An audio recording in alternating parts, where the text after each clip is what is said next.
Yeah, so when I first joined the product ops side at Uber, this was when product teams at Uber were really starting to get formalized.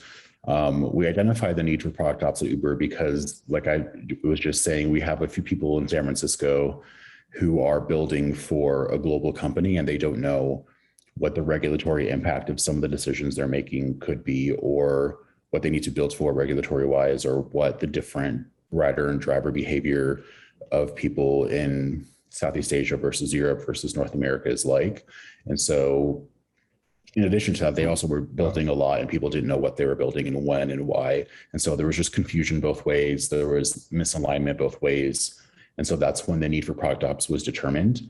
And it was super successful. I think when I left Uber, it must have been dozens of people, like 60, 70 people, but we were, I think, a first group of like 7 or 8 brought on in early to mid 2015. And we at Uber, the area of products that I worked on was called Marketplace. And so bringing like surge pricing at the time was very nascent, was very simple compared to what it is now. And so building more complex surge and more intelligent dispatch where we can incorporate actual objective functions and have it more dynamic to the types of marketplaces that we're developing,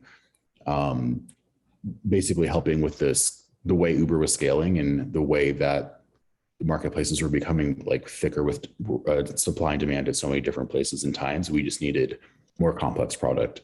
And the reason why product ops was so essential for that stage was that you had city teams like our driver operations people or customer experience people, what do we call them? Marketing managers.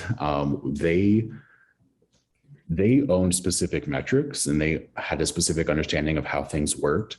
And so we needed to really bring operations along for the ride on how the metrics they were tracking would be changing, what levers they could pull to fix their marketplace would come into existence, what would change with the driver experience. All that stuff needed to have someone change manage and drive all of that while the PMs focused on shipping a new algorithm.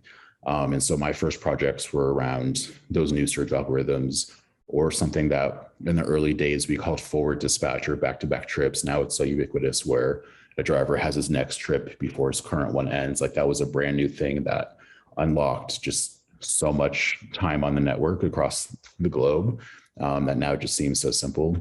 Those were some of my early projects. And then after all those foundational layers were put down, the marketplace product ops team grew, and I got to focus specifically on the metrics and the tooling behind those metrics for city operations teams.